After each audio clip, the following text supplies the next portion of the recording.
Oy, nak, gising na, nak. Gising na. Ano na, 11 o'clock na. Mamaya na, nay.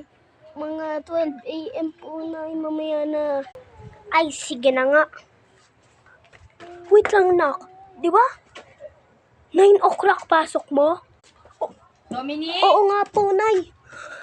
Pasok na ako. Nasaan na? Bilis na. Yung bike? Nababag na. Tubag ko. Pupunta na ako sa class.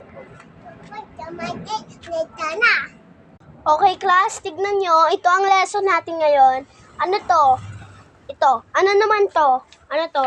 Dog. O sige. Bakit ka na late? Sorry po, ma'am. Kasi po, ano niyo po kasi ako Bete, Hoy, wag ka nga magsabi-sabing bagal.